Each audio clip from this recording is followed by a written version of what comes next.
everyone. We want to take this time to welcome our internet audience with a loud round of applause.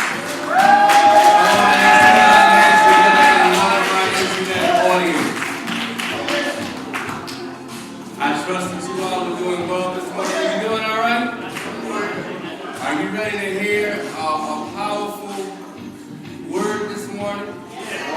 You know it's going to be life-changing, liberating, and everything else you need it to be. Is that right? They had a saying when I used to hear in the church. They say, God is an on-time God, right? Well, God has been on time with us all these years by giving us a great teacher in Dr. Hagins. We're happy that he's here with us today, and we look forward to hearing from him. Having said that, we're going to continue on, and we're going to welcome our young and vibrant elder that's going to come and speak with us this morning, and she is making her way up here. I'm going to ask that we will put our hands together for none other than Elder Mildred. What is it? Right? Doris Manford. I always want to call her Mildred Manford, but it's actually Doris Manford. So go on and put our hands together.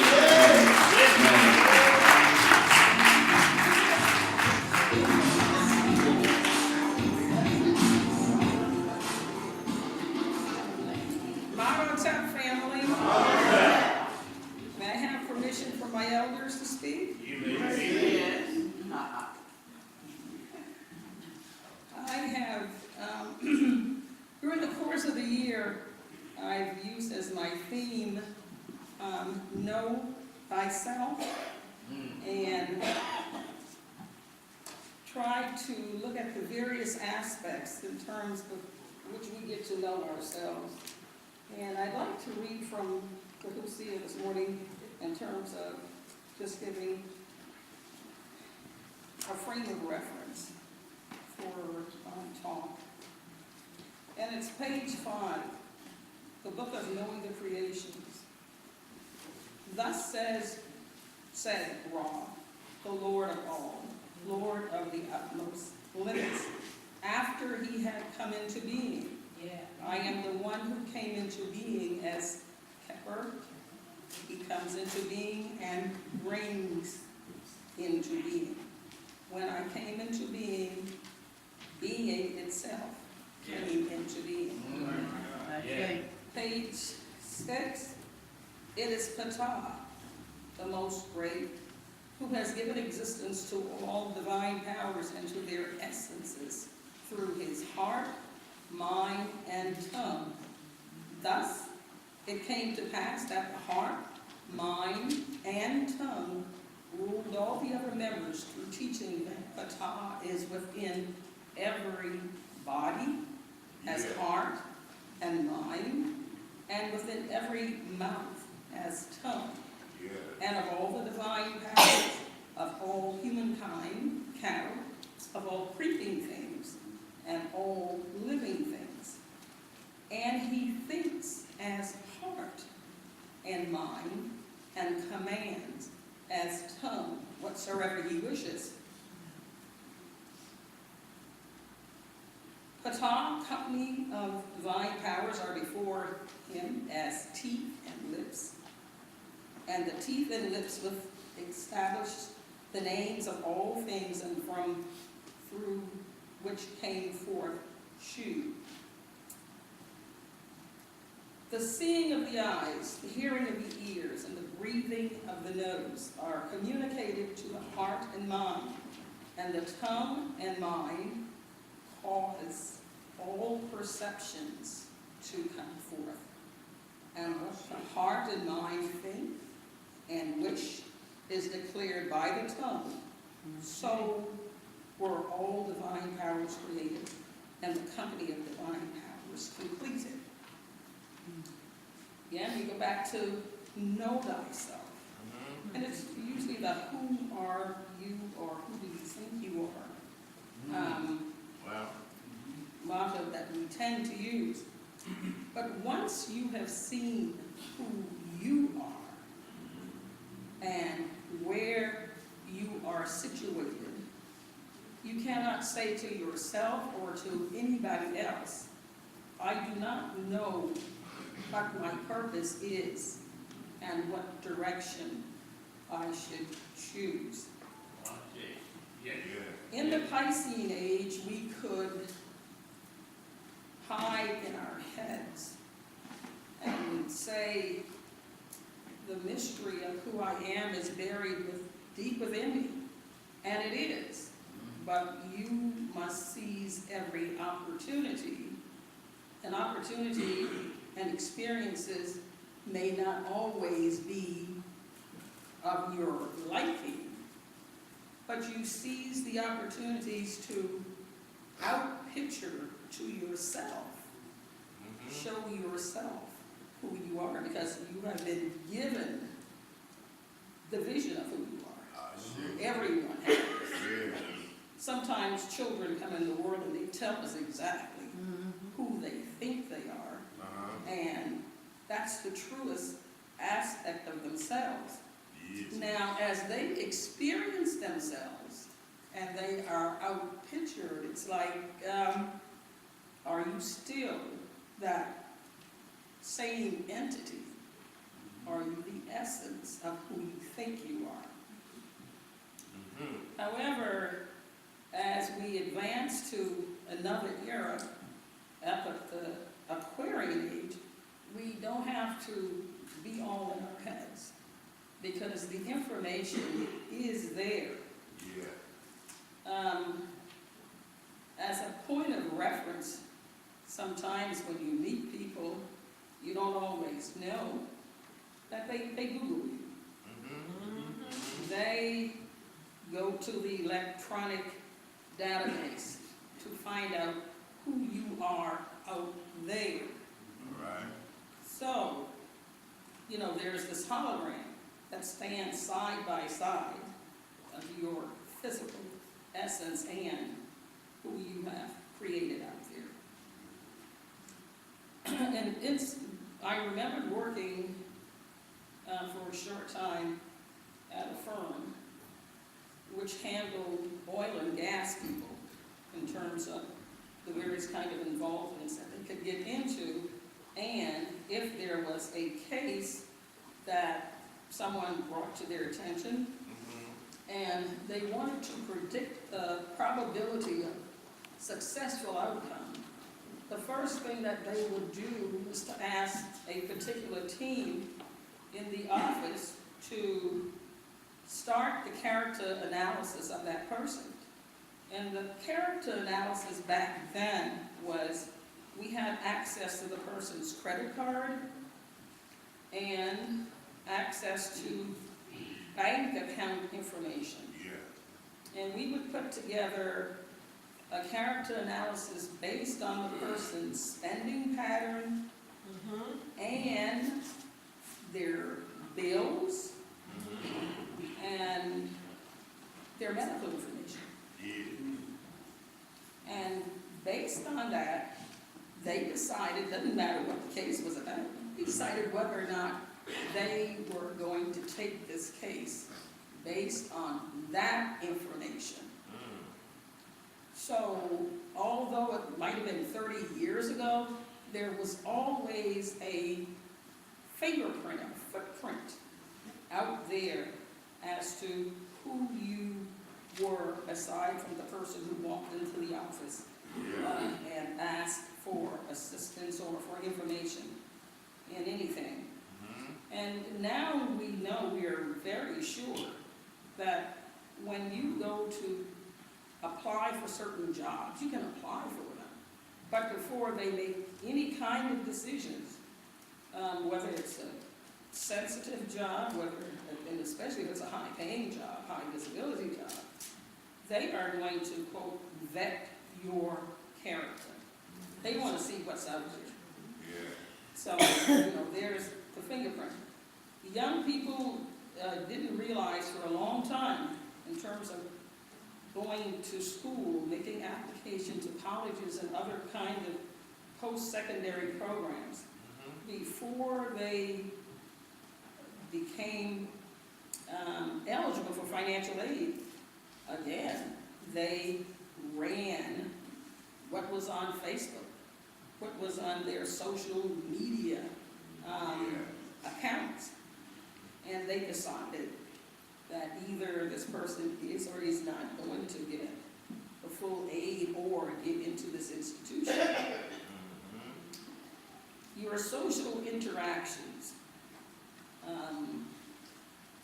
When you go out and use your credit card, whether it be to your, what you do those after job, or after the day celebration, your happy hour, or your post dinner, your course, anything. Whenever you swipe that credit card, you've left information for whoever wants to find out about your social habits, your affiliations. When we are pigeonholing people and we want to know something about what they do, who they associate with, we look at their associations. We look at their zip codes. We look at their email. And for your car insurance, they look at your credit. So is your mortgage insurance. They look at your credit. And they look at your medical records. Now, you don't let anybody tell you that your medical record is so private.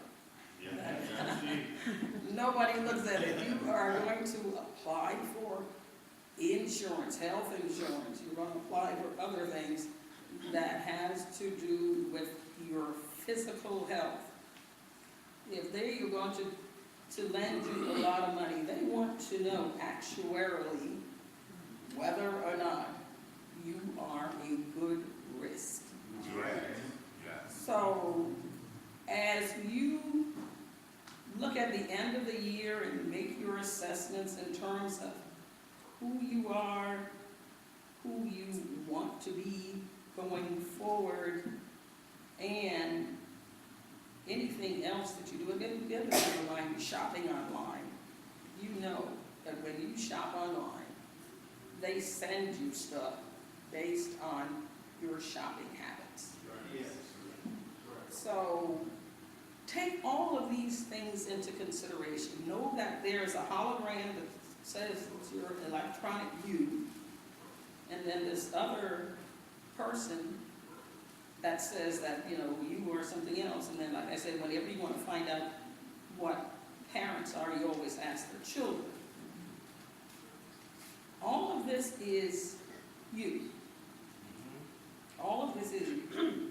So take every opportunity. Seize those tools, experiences, and your knowledge base to become a fuller, wholer person as you transgress the universe. Ashe.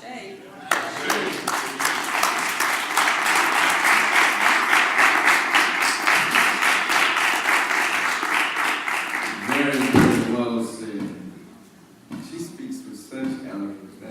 Yes. I can just listen to her talk all day, every day, just like sitting at the hands of just greatness and wisdom, just thank you for it. Every time you speak, if I've never thanked you, we've never thanked you, I want to thank you. Every time you speak, I really come away feeling like I've learned something.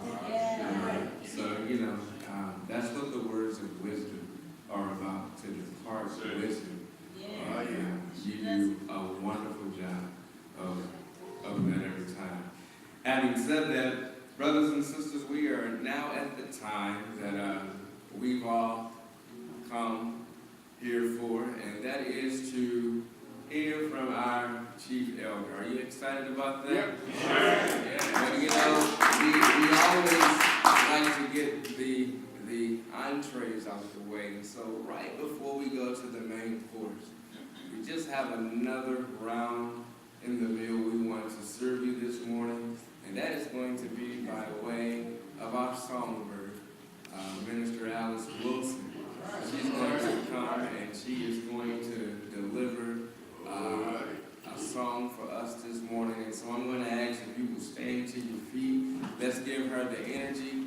God will give those vocal cords the ability to do what they need to do in order to reach us. Someone may not get something out of whatever happened this week, but sometimes a song is what someone needs. Is that right? Right. And so this morning, she's going to deliver what God has for her to deliver to us. Let's put our hands together.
Every one of us has a story to tell. And I was listening yesterday in our business meeting to Dr. Ray tell his story.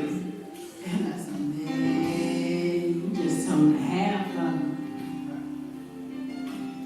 But for everything that we go through in our lives, I promise you, it's for a reason.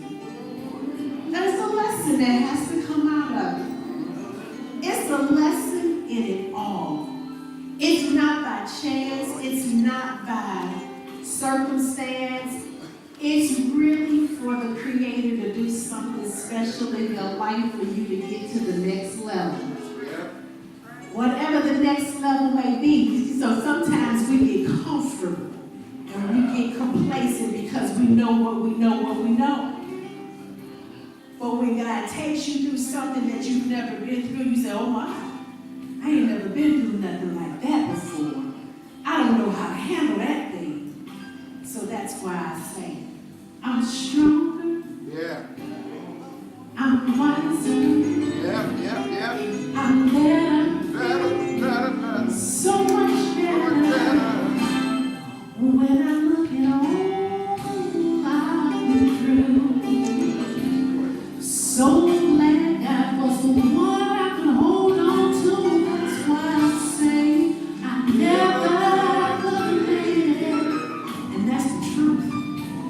I never should have made it without you. With the Creator and the ancestors, there's nothing that I can't do. You know, we were brought up in the church where we were saying that we had to hold to God's unchanged hand or hold to Jesus' hand. But it was the ancestors that stood around us, that kept us from danger seen and unseen, and then it was the Creator that held on to us to get us to that next level. When I look at what I've been through, I'm so glad He was the one I could hold on to. I say, never would have made it, no.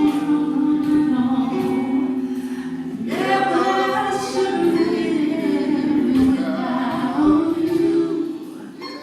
I would have lost it all. So glad. Let's bring to the podium at this time none other than our chief elder, Dr. Ray Hagins.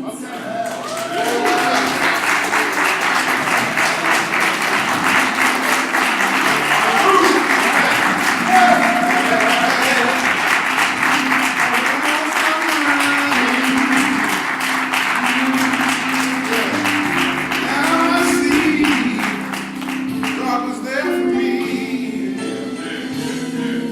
and I'm stronger, I'm wiser, I'm better, so much better. Yeah. Can that be your testimony today? Never would have made it, never could have made it without you. It's so good to see you, brothers and sisters, today.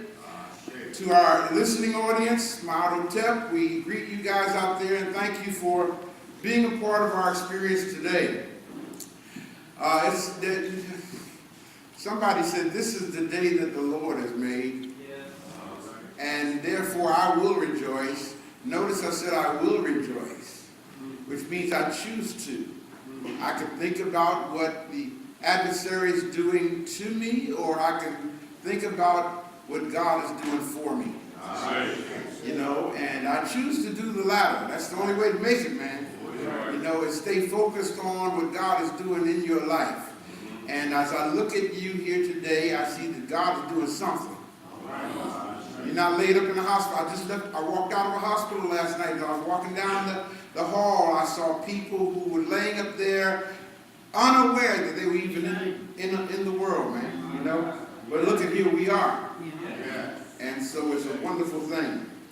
I give honor today to the Almighty, to our ancestors, to all of you who are present, to our elders, to our ministers, and to those of you who are watching us by way of internet.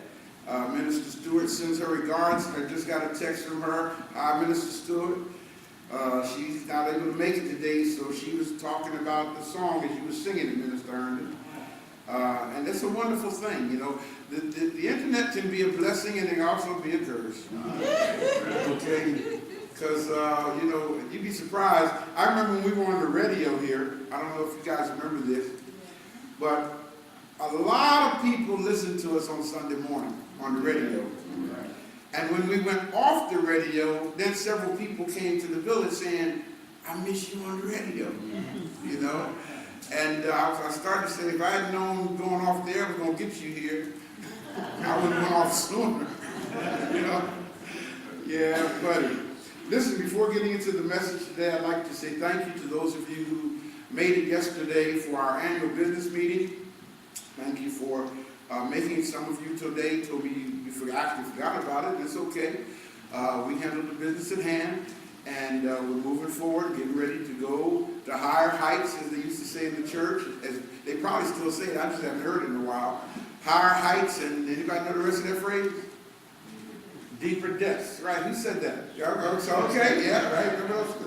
Yeah, higher heights and deeper depths and wider widths, whatever that means. But nonetheless, we give praise to God for being so merciful in our life. To those who are visiting with us today, thank you for being with us here today at the African Village. And I pray that while you're here, you will dine sufficiently. This is what, 42 years for me in ministry now, almost 43. This March will be 43 years in ministry. And one of the things that I've always tried to do, especially since serving in a pastoral capacity, is to make sure that my ministry is like a restaurant. I don't know how many of you guys have been to a good restaurant, but how many of you have ever gone to a restaurant and then you went back to that restaurant? Huh? Why did y'all go back? Because the food was good, right? Those where the food wasn't good, you ain't go back to this no more, right? You said, no, I ain't spending my money here. No, not again. You know, and so if the food is good and you know you're going to dine sufficiently, then you'll come back again. And that's really the psychology that I have operated under. There's a lot going on. You know, I don't know if the world is worse or if I'm just at an age where it seems like it's worse. Because I used to hear, thank you, I'm glad you did that, brother. I forgot to turn this on. I used to hear my parents say things like, oh, the world is going, you know, if the Lord don't hurry up and come back, it's going to be, we don't know what we're going to do, we might not make it to next week and all. And I heard that as a child. So to that generation, the world was as worse as it could be. Yeah. When I was a child. You follow me? But now that I am their age, okay, I'm the age that they were, in fact older than they were when they were saying it. I'm looking at all the stuff that's going on in our society. And I'm looking at all of the things that I tried to say was coming since I've been here. Think back with me. Y'all remember me teaching on the King Alfred plan? Rex 84. Do you remember me teaching on ordo ad teo? Order out of crisis. You know, I'm looking at what is going on in our society, and I have to be honest with y'all. I believe, I take that back. Intuitively, I know that the powers that be are trying to usher us into a cataclysmic event. And if you're not prepared for it, you're going to be caught up in it and powerless and not knowing how to handle it. I've tried to prepare you with the information necessary to file the proper paperwork to remove yourself from being a ward of the state. Y'all remember that? Yeah. To empower yourself so that you're not under their rule. And sometimes I wonder if we're really listening. Because it's coming, man. It's interesting because I got this addiction to zombie movies. Zombie apocalypse, The Walking Dead. And even though it's a fictionalized version of the condition of our people, see, that's how I see it. Okay, I look at it, The Walking Dead. Think about that, The Walking Dead. Okay? When I go to the gun range, well, I went to the gun range, I can't remember which one it was now, and they had targets of zombies. Yeah. And so I said to the guy behind the counter, I said, y'all got zombie targets? And he said, yeah, man, because they're coming. And I said, bro, get out of here. He said, no, man, seriously, they're coming. You know? And then he said, you don't believe me? Go to the CDC website. Yeah.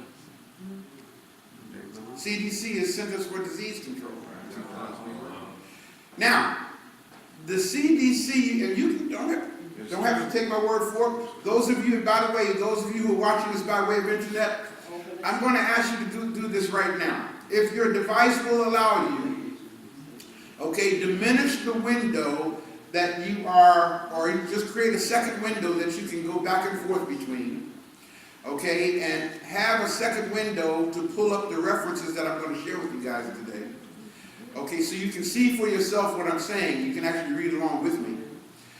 So try to open a second browser window and be prepared to do that. But if you do that now, on that other browser window, just Google the zombie apocalypse, the Centers for Disease Control. You know, now of course, they're telling you about the zombies is coming from a crisis preparation perspective. You see it already? Yeah. From the Centers for Disease Control. I mean, they're actually telling you, because see, they know about all of the chemical experiments that have been deployed on the human race. Because they deploy them. You follow what I'm saying? So we need to prepare ourselves. You know, the first place you got to start preparing yourself is up here. In your mind. We go into this thing, see, we came from a church, most of us came from a church background where we were taught that we don't have to worry about this stuff because the Lord is going to come take us out of here before all that happens. Okay? Well, like I said, I wasn't supposed to be ever become a parent or a grandparent. And in a few years, I'll probably be a great-grandparent. And I was 6 years old when I first heard and pounded in my head, he's on his way back. Y'all get what I'm saying? Okay, before I go any further, do this. Everybody say, the space inside this circle represents my realm of knowledge. All that I think I know about whatever I think I know is represented right here inside this circle. I must keep in mind that there is more to know than what is within the circumference of my awareness. Now, brothers and sisters, I'm going to share some stuff with y'all today.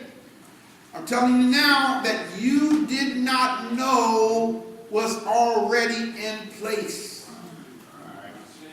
Looking at the crisis that's happening in our society. Here you have people, and they still haven't told us yet why this so-called Muslim couple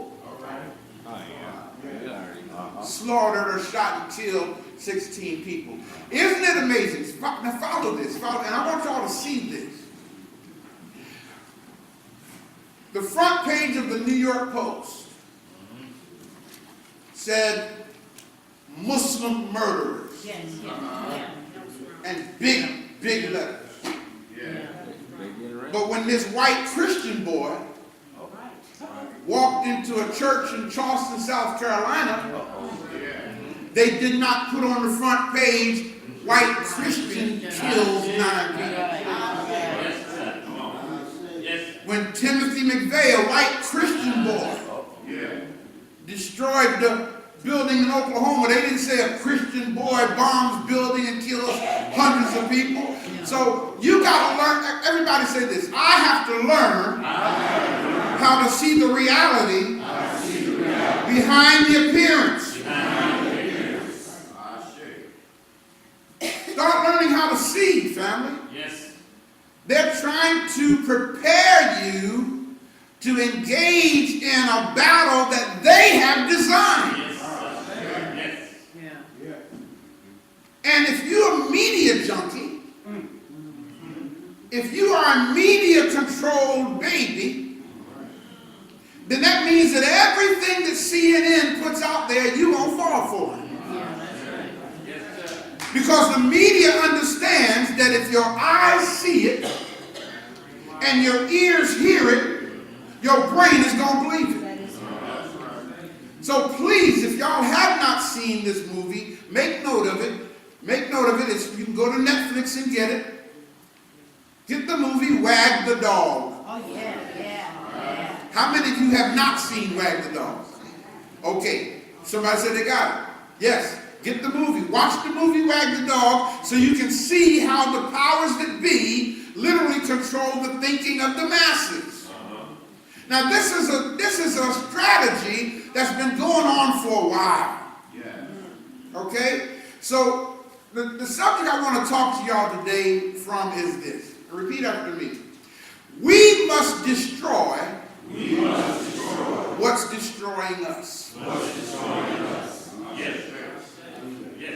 Okay? We must destroy what's destroying us, or we are not going to survive.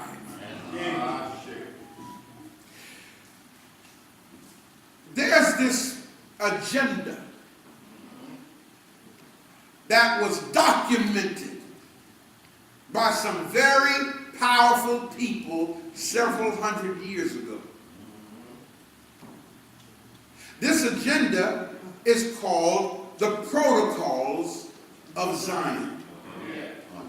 Those of you who are watching me by way of internet, go to that second browser window and Google Protocols of the Wise Elders of Zion. Or just, if you type in protocols, the rest of it will probably jump up for you. Protocols is spelled Protocols. Now, family, do I have time to just take my time and teach today? Okay? I want you to understand something. This message today is not designed to emotionalize you and make you feel good. I got out of that anesthetizing ministry years ago. I'm not here to anesthetize you. I'm not here to make you feel good. I'm not here to do that. Those days are gone. And the reason why those days are gone is because that is also an agenda to keep you asleep. You see, and as long as you're asleep, you don't know what's going on. And we have a lot of people who love dreaming. That's why they like to sleep. And then they'll tell you, keep the dream alive. Well, the only way you can keep a dream alive is to stay asleep. Because the moment you wake up, I don't know how many of y'all have ever been in a dream and you was having a good time in that dream, and all of a sudden you woke up.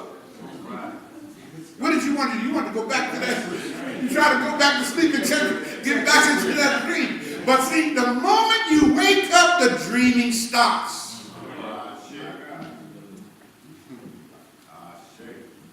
So, I want to share with you today just some excerpts from this agenda. It's deep because I had a brother say to me one day, the Bible has to be the Word of God. And I said, why does the Bible have to be the Word of God? He said, because the things that the Bible talks about are coming to pass. And I said to him, you don't know the difference between prophecy and long-term planning. And you know what he said? He said, so what you saying? Isn't that deep when you make a clear statement Okay? A common sense statement, but they go through so much cognitive dissonance when you say it that they have to say, so what you saying?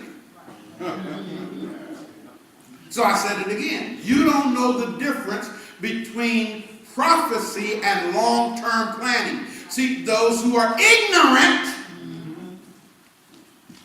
call what the planners have put in place prophecy.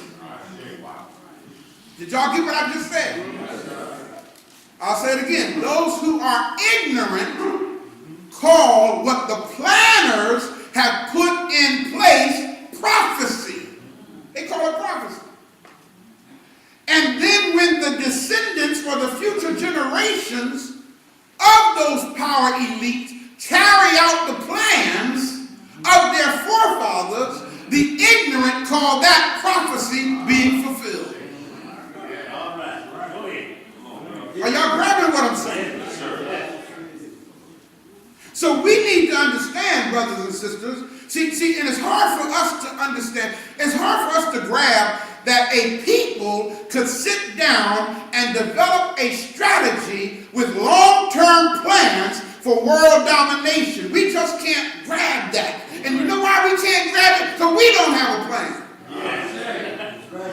You see, people who don't plan can't understand or respect others who do plan.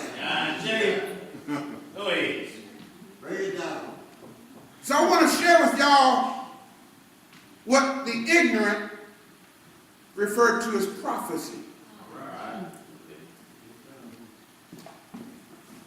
If you are looking at the protocols of Zion on you, and those of you who are here, you can feel free to pull it up on your smartphones as well, okay? Just Google it. See, I love it when y'all follow along with me so you see I'm not making this stuff up. Yeah. Some of this stuff you can't make it up. Right. The protocols of Zion, there are actually 27 protocols. And each protocol consists of several points or articles in it. Yeah. Okay? So the actual entire collection of the minutes of these wise elders of Zion, and they call themselves the wise elders of Zion. These are Jewish leaders. Yeah.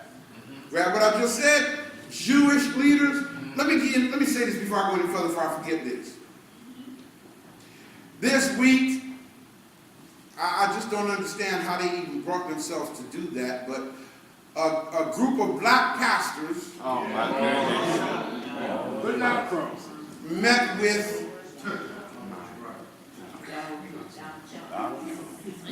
I'm going to just say his name out, Donald Trump. I'm trying to find a description for him, but I'm inadequate right now to adequately describe him as I would like to. But what got me is a group of black pastors met with him for what?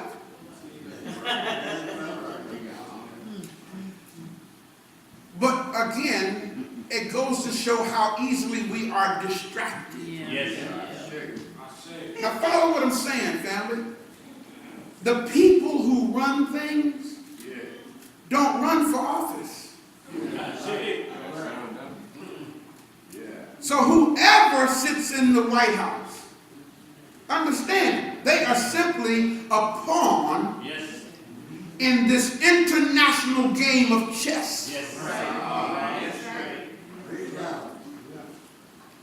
As my boy said in the movie Training Day, this is chess, not checkers. And if you don't understand how to play chess, you're not going to understand the strategies that's being implemented in our society. That's why when Brother Brady started the chess program here, I'm so excited about that because the game teaches you strategy and how strategy works.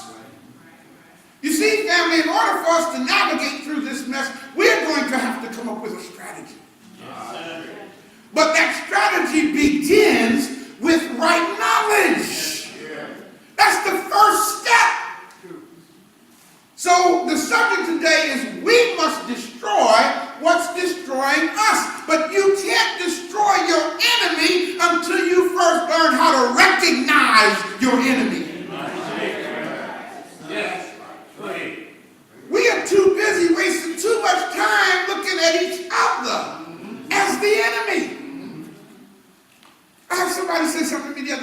and I said, well, before you go any further, I only have one enemy. I think I said it here a couple weeks ago. I only have one enemy, and that's racism.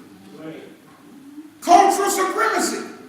Any program that would try to diminish the reality of our potential is my enemy. Yes, sir. Yes. Am I making sense, people? Yes, sir. A lot of sense. Protocol number 3. Now, I told you there are 27 protocols.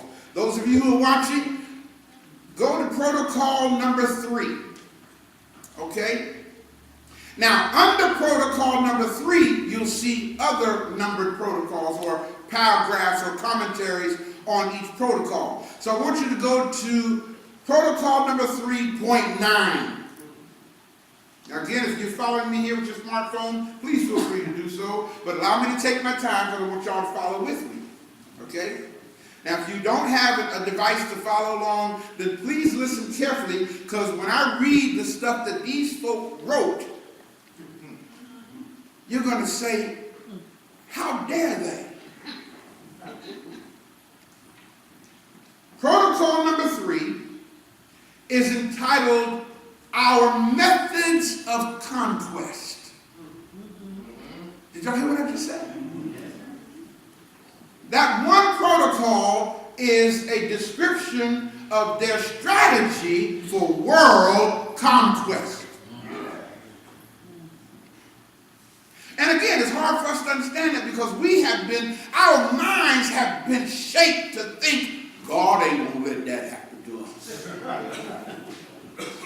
No, I just don't believe that God would let that happen.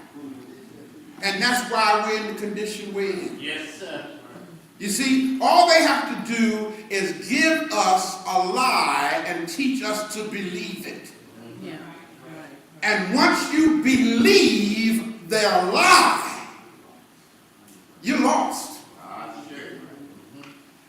Until God sends a teacher to set your mind free from believing the lie. Yes. Under their methods of conquest and protocol number 3, item number 9, here's what they wrote in their minutes, in their strategy, in their plans, in their agenda. When the hour strikes for our sovereign Lord of all the world to be crowned. Now I want y'all to know he's not talking about Jesus. These are Jews here that wrote this. Okay, so you need to think and ask yourself, who are they considering to be their sovereign Lord and that they are going to crown? It goes on to say, when the hour strikes for our sovereign Lord of all the world to be crowned, it is these same hands which will sweep away everything that might be a hindrance thereto. Does anybody see what I'm reading? Yes. Do you see it, brother? Okay, so I want y'all to see, I'm not making this up. Now notice what they said. When the time, I'm going to transliterate it now. When the time comes, that's what they mean when they say when the hour strikes. And y'all, if you look around, you see it's getting to that point. All of the crisis creation is taking place. It's setting the stage for their plan to be put in place. And we've been taught to call it the Great Tribulation. Y'all grabbing this? And because we've been taught to call it the Great Tribulation, we've been taught we're going to be raptured out of here before all this takes place. That's why you need to believe on the Lord Jesus Christ.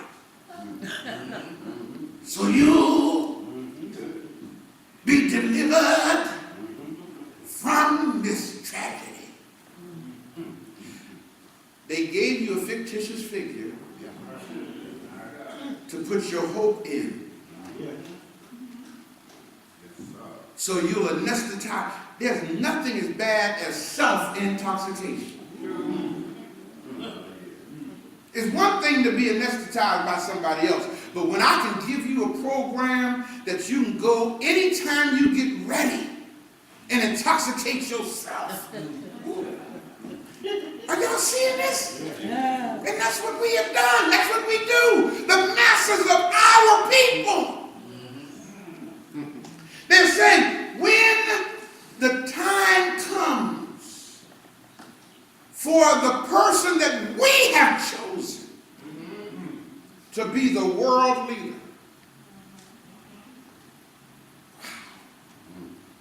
it is these same hands that will sweep away everything that will hinder our agenda. That's just one statement. And just from that one statement alone, that alone should get us to the point of saying, we need to get ourselves together. Yes. Yes. It goes on to say, the goyim. Y'all see the word there? Yes. The goyim. Now, for those of you who don't know what the goyim is, don't take my word for what I'm saying. Look up the word Gentiles in your Bible. And go to Strong's Concordance and see what the root word or the etymological term is for the word Gentiles. You see it comes from the word goyim. So what they're saying is, everybody that's not a part of who we are, those people who are not our people. Now mind you, again, this is written by Jewish people. The bankers. Okay? The people who have guns instead of butter. Y'all ever hear that phrase before? Guns or butter? See, we get attracted to butter. Okay? Guns, what they mean by that is those things that give you power. Real estate. Controlling politics. Decision makers. These people have guns, and I don't mean the kind you shoot, I mean power. They've taught us to love butter. Butter is bling bling. 22-inch rims with an old car. When your rims cost more than your car, you obnoxious as hell. Y'all see what I'm saying? The way you wear your clothes, that's butter. You know, who can look the best?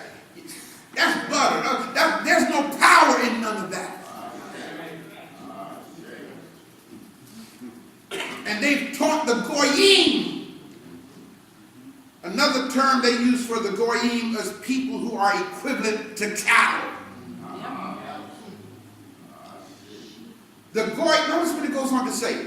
The goyim have lost the habit of thinking. Doggone it. We have lost the habit of thinking. Did y'all catch that? I just read the first few words in that next paragraph. That's not the whole sentence. But they're letting you know that the people who we have tricked don't even think anymore. They don't even use the skills that God innately put into them, which are simple, critical thinking faculties. They're saying that the people that we have tricked don't even think anymore. Check this out. It says, they have lost the habit of thinking unless prompted by the suggestions of this up, y'all? You see it right there? So they're letting you know that they have social engineers that literally design how and what we should think about. Because we've lost the habit of thinking unless we're prompted to think about what their specialists want us to think about, and they usually use the media to do it. That is correct. Yes, sir. It goes on to say, therefore, they do not see the urgent necessity of what we, when our kingdom comes, shall adopt all at once, namely this, that it is essential, listen to this, people, they're saying it is essential to teach in national schools one simple, true piece of knowledge, the basis of all knowledge, the knowledge of the structure of human life, of social existence, which requires division and labor, and consequently the division of men into classes and conditions. So do y'all see how they have structured society? Yes. It goes on to say, it is essential for all to know that owing to difference in the objects of human activity, there cannot be any equality. Because they have structured it to where there can be no equality. So this whole lie of all men are created equal, that might be, but we're not living equal. We might have been created equal, but their agenda is not going to allow for equality. It goes on to say that he who by any act of his compromises a whole class cannot be equally responsible before the law with him who affects no one but only his own honor. The true knowledge, and I'm just reading their minutes here, the true knowledge of the structure of society. Has it sunk in yet, y'all? Has it sunk in that we're living in a society that has been structured by the power elite? If y'all remember, I'm trying to, I think back on the messages, man. I did a message, and y'all remember this? I did a message entitled, Someone Has to Be at the Bottom. And then the rest I said, so it might as well be you. Y'all remember when I did that message? I'm trying to let you know, man, that they have structured a society. They created a structure, and unless you know how to identify the strategy of your enemy, you're going to be at the bottom of that structure. And once they see that you are at the bottom of that structure, it is no problem whatsoever for 10 or 15 cops to see a black man holding a knife, doing nothing with it but the knife in his hand, and they decide to open fire on him all at once. That's right. You know why? Because you are at the bottom of the structure of society in their mind. Yes, sir. Yes. Yes. Yes. Teach, bro. Yes. Teach. Yes. The true knowledge of the structure of society, into the secrets of which we do not admit the goyim. Did y'all hear that? In other words, their structure, there's no place for who they consider the Gentiles or the lower class people of society. There's no place in their structure for us.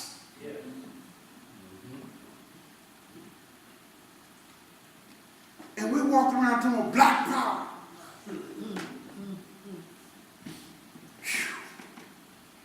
Everybody repeat after me.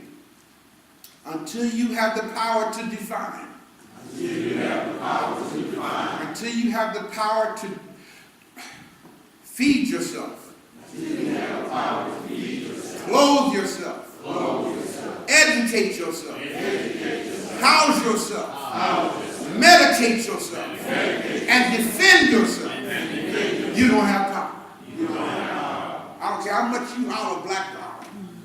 Isn't it deep that the people in power don't holler white power? Or Jewish power? They don't holler that kind of stuff. There's something about the psychiatry of us that when we say a thing, we think that makes it real.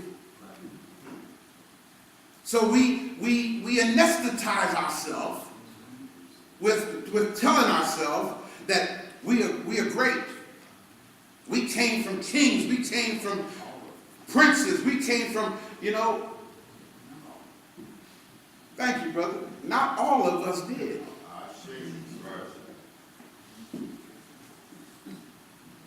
I mean, come on, everybody can't be a king. Everybody can't be a queen. I mean, think with me. In a kingdom, there's one king. And he has a queen. Everybody else in that kingdom are subjects. Am I making sense? Yes, sir. So the true knowledge of the structure of society and to the secrets of which we do not admit the goyim would demonstrate to all men, check this out now, that the positions and work must be kept within a certain circle. And they may not become a source of human suffering arising from an education which does not correspond with the work which the individuals are called upon to do. An education that does not correspond with the work that you're called upon to do. An education that does not correspond with the work that you are called upon to do. Did y'all get it? There's nothing more frustrating, man. I'm looking at it, I see it. I mean, you'd be surprised how many of our young people are coming out of college with degrees because they were taught to get a good education and can't get a job. In fact, we live in a society, keeping it real, that a white person with a high school diploma stands a better chance of getting a job than a black person with a master's degree. Yeah, man, we got to come to grips with reality here. After a thorough study of this knowledge, the peoples will grab this, hear their strategy. After a thorough study of this knowledge, the peoples will voluntarily submit to authority and accept such position as is appointed them in the state. In the present state of knowledge and direction that we have given to its development and people blindly believing in things in print. Hold up. I ain't got power to hold up to you. Remember y'all? How many of y'all remember this phrase? I've said it time and time again. He who controls the printed page controls the thinking of the age. They've taught us to believe what they put in print. I'll be honest, right? This was written hundreds of years ago. Cherishes, thanks to promptings intended, hear this, y'all, thanks to promptings intended to mislead. Y'all get that? Their agenda, the intention behind their agenda is to mislead us. And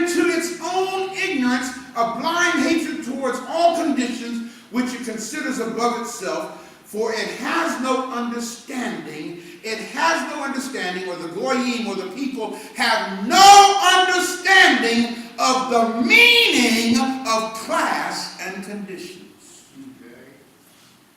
So we walk around looking good. Can't nobody dress better than us. No.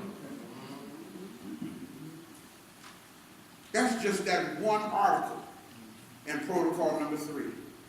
Yeah. Let's look at another protocol. Let's look at protocol number 5. Now, this protocol is their strategy for despotism and progress. And in protocol number 5, we're going to look at point number 11. Now, like I said, each protocol has a whole lot of points under it. So y'all, make this your homework assignment. To just read the entire 27 protocols of Zion and see for yourself that what they predicted is coming to pass in our society today. And then ask me or tell me if the protocols of Zion is the word of God. Okay. Protocol number 5, despotism and modern progress. Item number 11.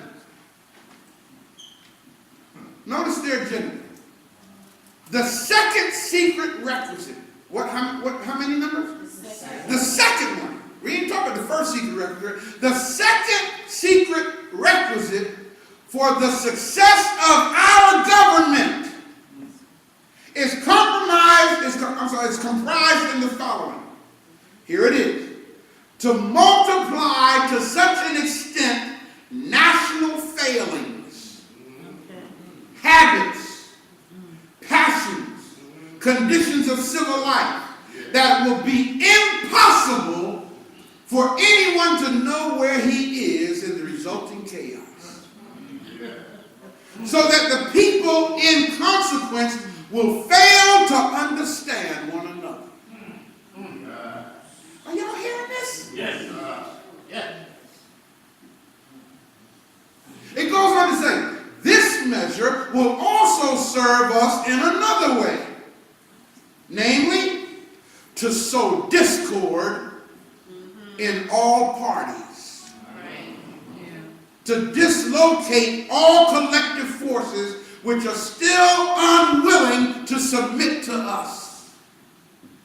And to discourage any kind, hear this y'all, and to discourage any kind of personal initiative which might in any degree hinder our affair. I hope y'all see what I'm trying to say here. I hope y'all see that their strategy has been so well put in place that we don't even realize it's in place. We're talking about the devil. Yes, sir. Yes. We're talking about, our folk are talking about Satan show is busy. Our people have been fooled into thinking Satan is the God of this world. What you need to ask yourself is, who is Satan? You need to ask yourself, what does Satan look like? Because in the minds of our people, he's red. With a tail with a point on the end of it. With a trident and flames following with black demons. Black demons as his army. See, that's what we've been taught. Okay? Oh, man. We're talking about a system that's been put in place. An evil system that's designed to keep you powerless. Yes, sir. Write this down, family, please.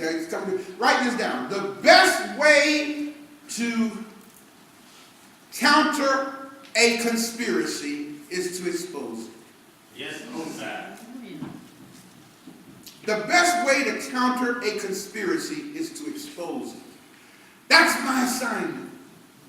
That's my job, to help open your eyes to the conspiracy for our powerlessness. Yes, sir. Because until I can get you to see the design for our powerlessness, you are going to keep operating, thinking you're operating in power. And until you see the design so that you can begin to address the design, you're going to keep playing the game they want you to play. And it goes on to say here, again, check this out, man, that their design is to discourage any kind of personal initiative. Not collective initiative, personal initiative. Because see, there can be no collective initiative.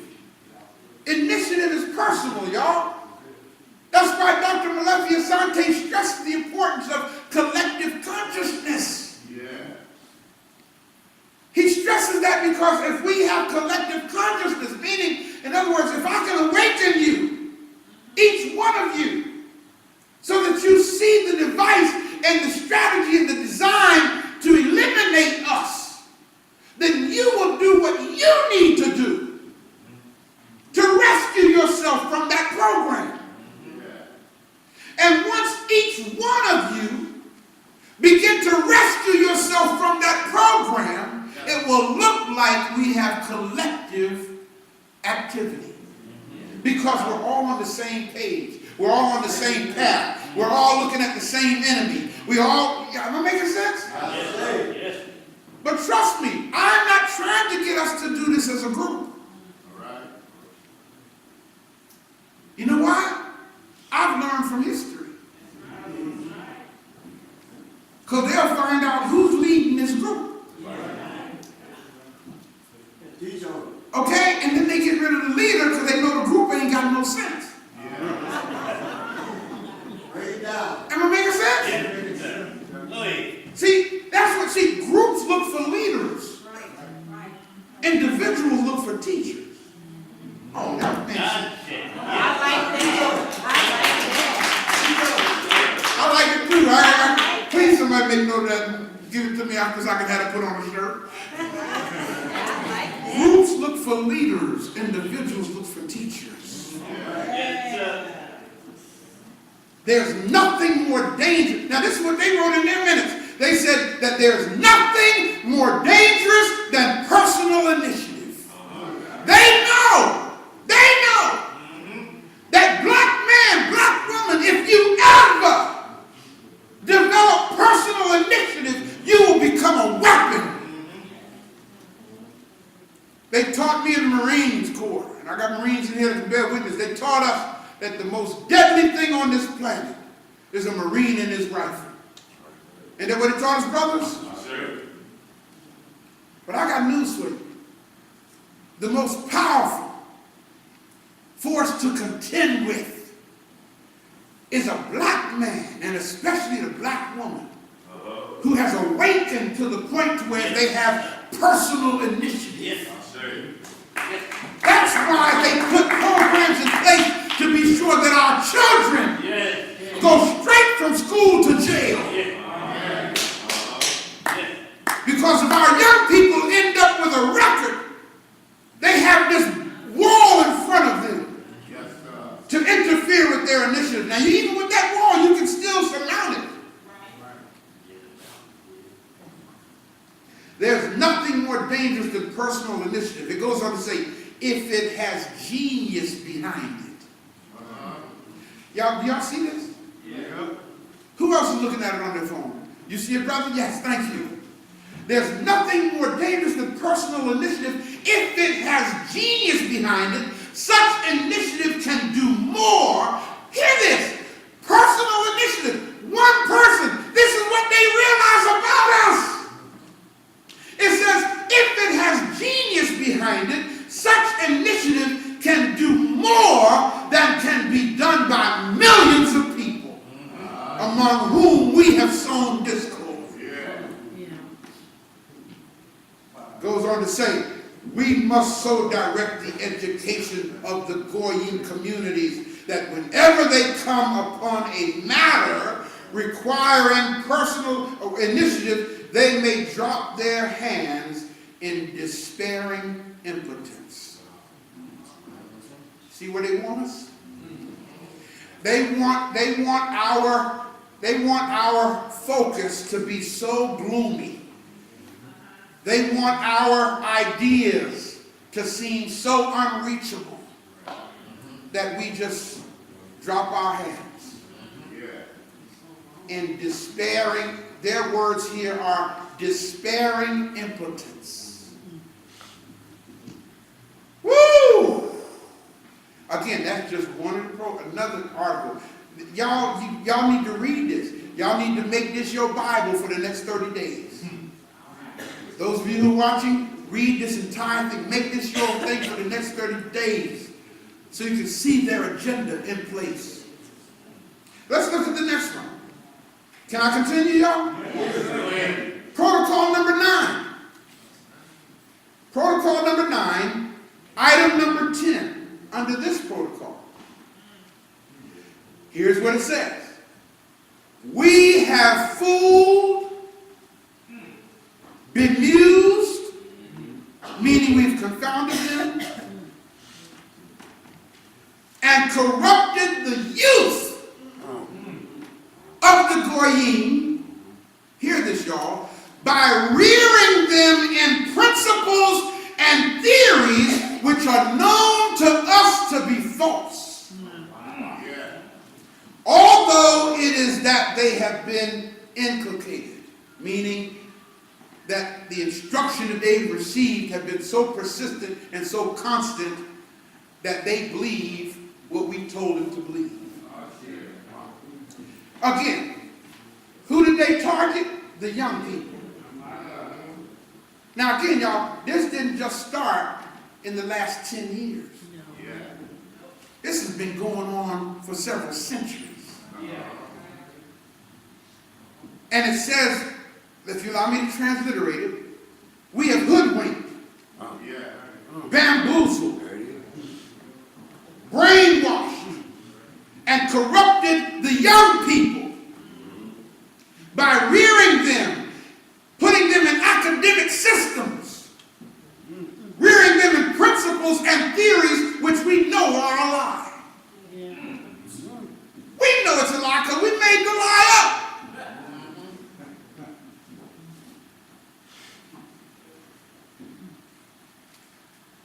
That was the protocol on re-education. So those of you who are interested in education and seeing to it that our young people get right knowledge, right training as they come up, you really need to read that protocol. That was, again, protocol number 9. Let's jump to protocol 14. How many protocols did I tell y'all there were? 27 protocols. I promise, please, don't watch Empire this week.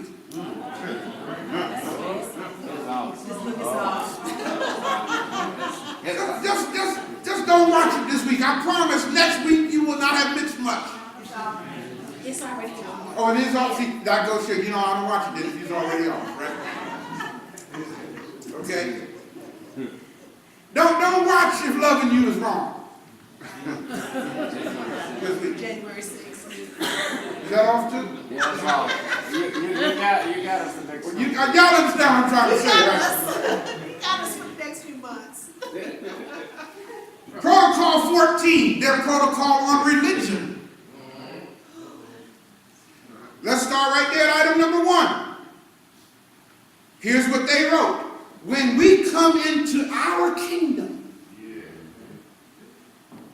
it will be undesirable for us that there should exist any other religion than ours. Of the one God with whom our destiny. Y'all hear this? Do y'all remember me teaching you about manifest destiny? That these people honestly believe that God has destined them to rule the world? Remember me teaching you? Talking about this years ago. Let me start that again. When we come into our kingdom, it will be undesirable for us that there should exist any other religion than ours, of the one God with whom our destiny is bound up by our position as the chosen people. same destiny is united with the destinies of the world. That's called manifest destiny. It goes on to say, we must therefore sweep away all other forms of belief. And you want to know why there's an attack on Islam. Yes, sir.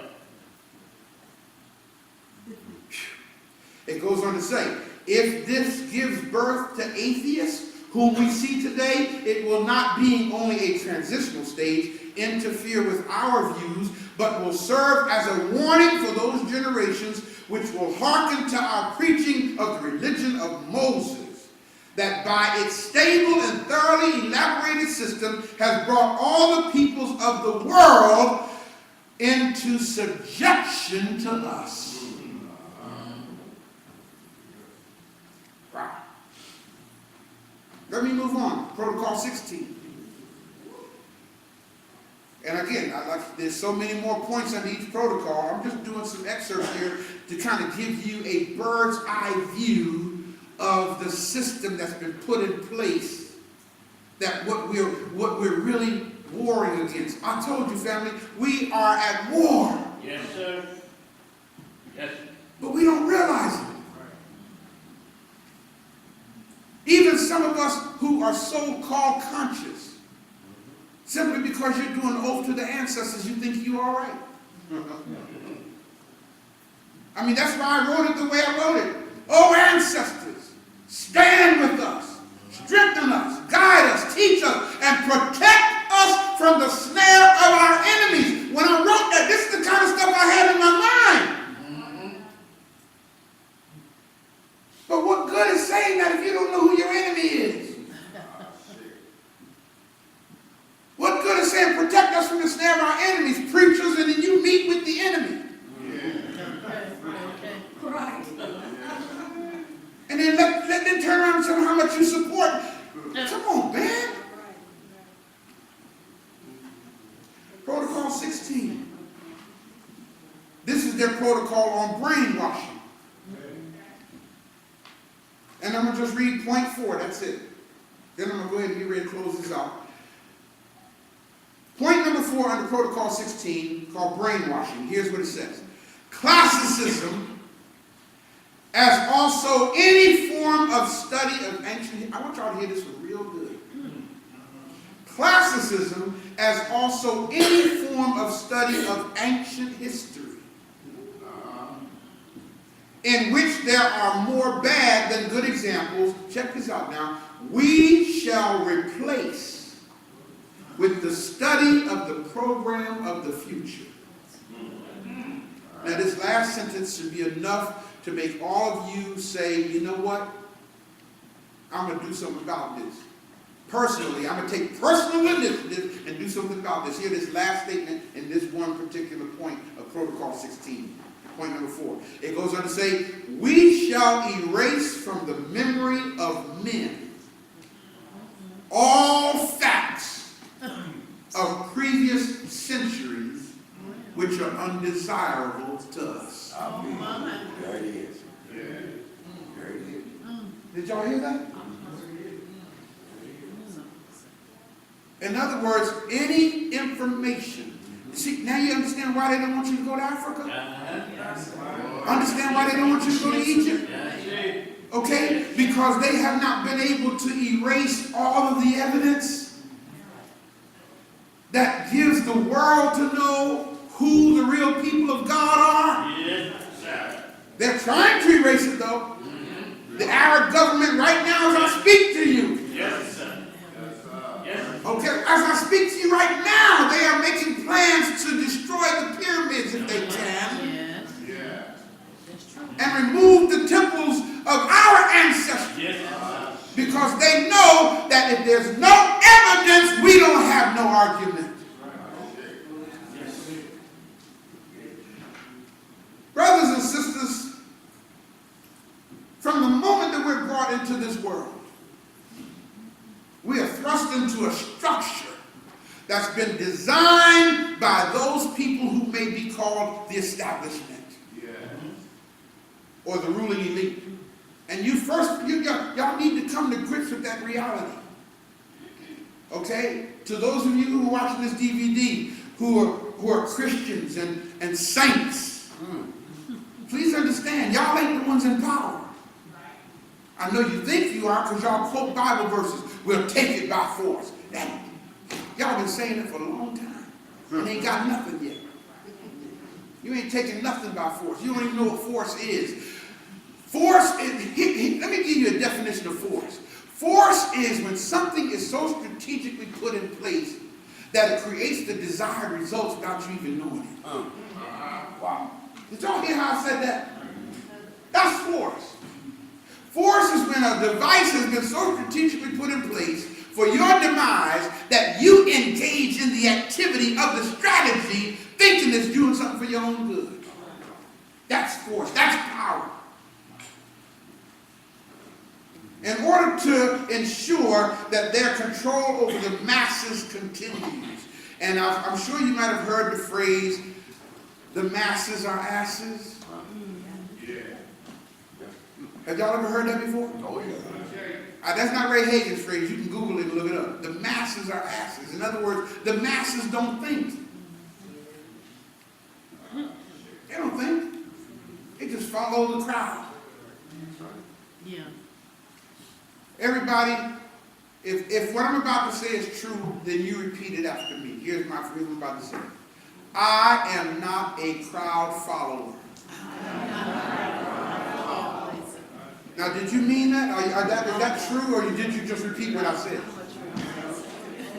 See, I've found out that most people are crowd followers. They engage in crowd activity and don't even really know why they're there. Except that this is where everybody's at. I'm in with the in crowd. I go where the in crowd goes. And see, we like to be a part of the crowd. Everybody repeat after me. The crowd is powerless. The crowd is powerless. They just told you in their minutes who has power. And that is individuals who take personal initiative to improve their condition.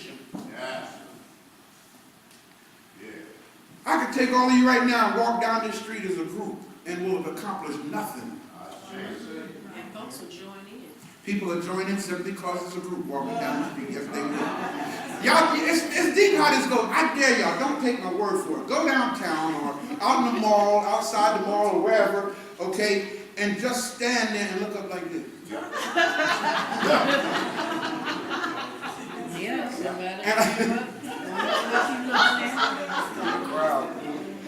And I promise, within 5 minutes you're going to have about 30 folk. Well, he looks good. Because that's how we are. Boy, I tell you. So in order to have control over the masses and be sure that it continues, they impose on us from childhood. From when? Childhood. From childhood, before you're even old enough to think for yourself. They impose upon us from childhood fears and phobias, morality, religion. Yes. Now the purpose for imposing this stuff on us, okay, is to divide us within, placing invisible barriers in our psyche and on our emotions to control how we act and what we say through the use of culture. Through the use of culture. So, once we understand that we must destroy what's destroying us, it will give us a direction. Grab what I'm saying. The first thing you have to do here today, brothers and sisters, is understand that we, let's not even say we. Everybody say this. Say I must destroy. What's destroying me. Until you say that,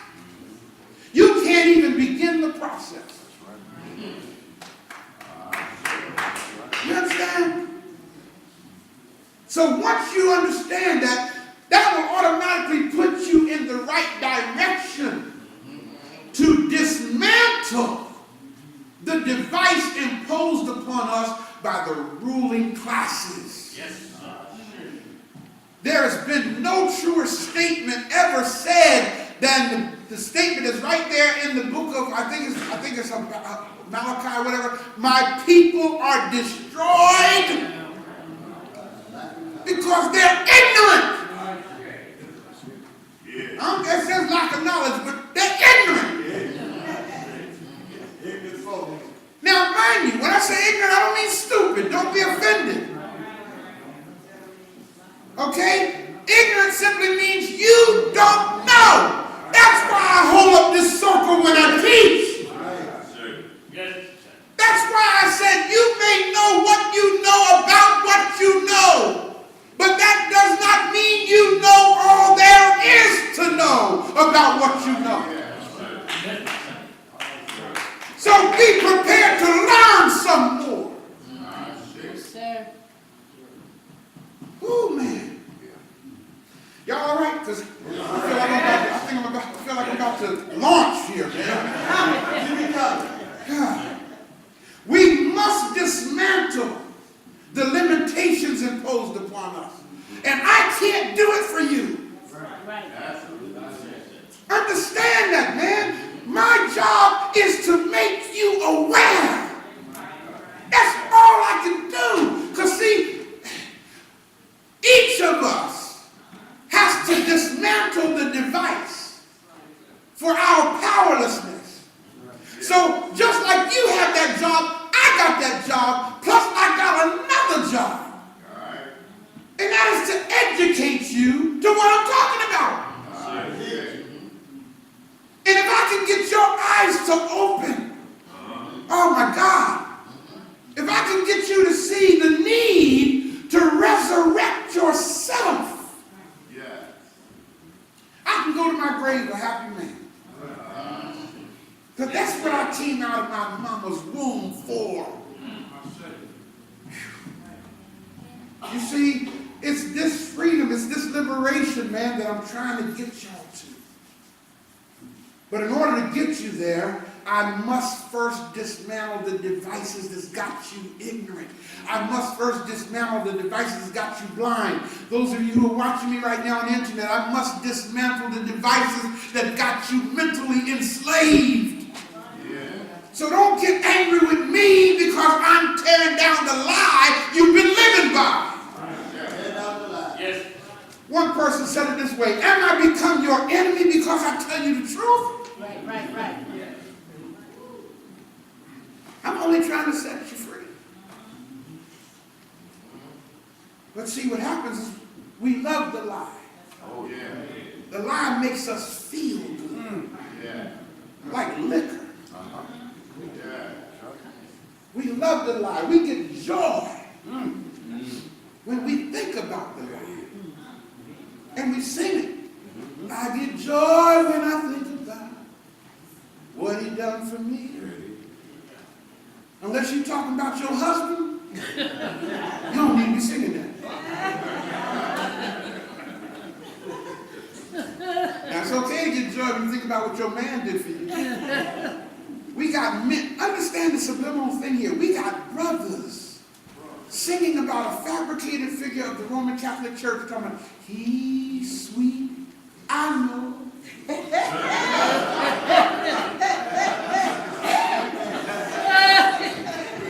Do y'all understand the subliminal effect of that? A man singing about another man? He's sweet, I know. We don't see what I mean when I say we don't think?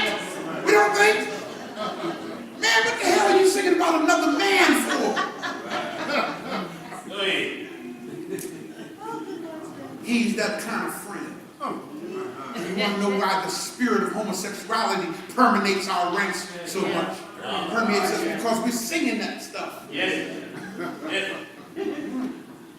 A man singing, can't nobody do me like Jesus. Ain't nobody do me like the Lord.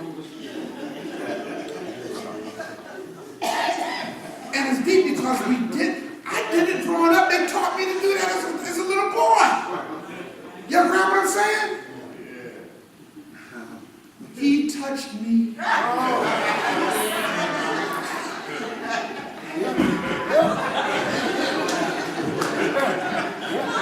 man singing about another man. Oh, he touched me. Then we can add all the joy that floods my soul. Something happened. And now I know he touched me. Brothers, you don't need to be singing that.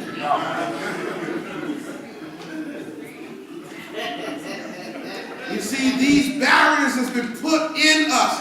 These programs have been put in our minds. Requires the exploitation of our minds in order for them to function. Because if you think, all you got to do is think. When you think, it's like waking up from a dream.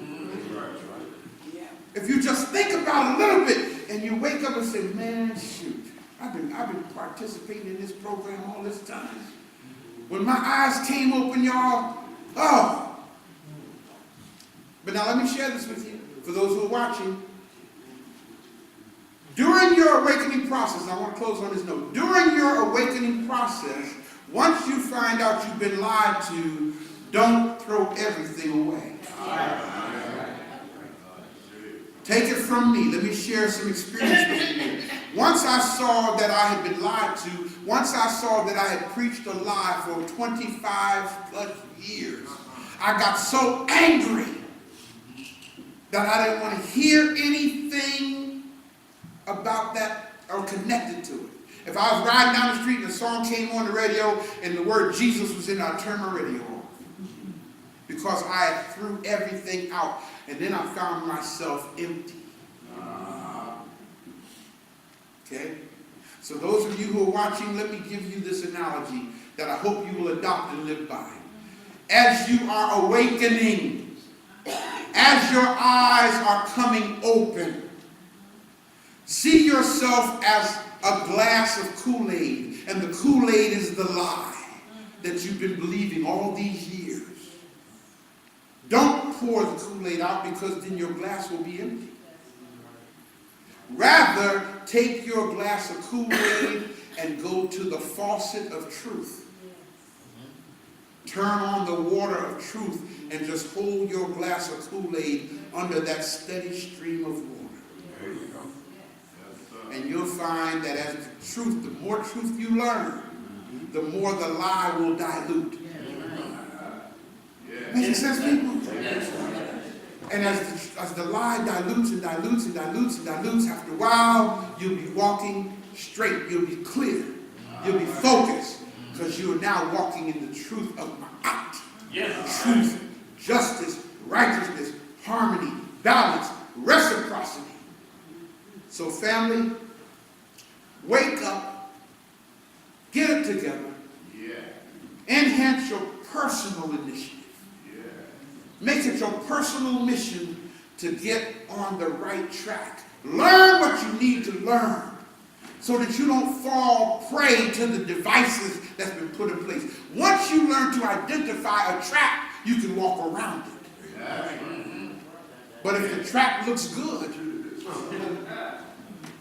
if the trap looks like it's going to bless you, and you walk into it and you get stuck in that trap, then you're going to be there, and only a miracle of God will get you out of it.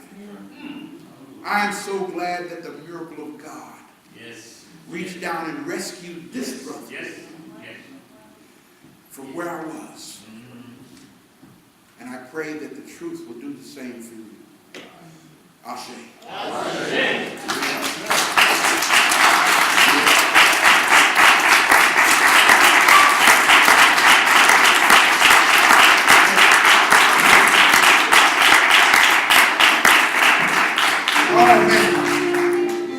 To the one true and living God, who is the creator and sustainer of all life, we give you honor and glory today. I thank you so much for rescuing me from where I was. But I thank you even more for finding it fit to choose and anoint and appoint me to take this message to your people. It is such an honor. It is also an honor to have brothers and sisters here to listen to the message and become teachers themselves. And not be a part of a group who's looking for a leader, but to be an individual who's looking for a teacher. Yes, sir. Yes. Anoint and appoint each one of us to reach somebody that we're connected to in our family, on the job. Make us a living testimony of the power of the truth of being set free. And we'll honor and glorify you for the rest of our lives. Ashe, and amen. Oh, brothers and sisters, I'm going to do something today that we have not done in a while, but I'm starting it again today. Oh boy, we got great work to do here, and we need soldiers and warriors to help us do that work. So I'm asking, is there someone here today who would like to be a part of this assignment? You're not a member of the African Village. I'm sorry, to our audience, internet audience. Those of you out there, and if you want to be a part of this movement, go to theafricanvillage.org. That's our website. Theafricanvillage.org. That's African with a K. All right, and fill out the membership form there online. Okay, so that we can properly build, equip, and prepare this army for African liberation. We need to know who you are. Okay, so go to theafricanvillage.org, fill out the membership registration form there, all right, and we'll communicate with you and get you involved in our program wherever you are. Okay, that's what we're trying to do to enhance this work.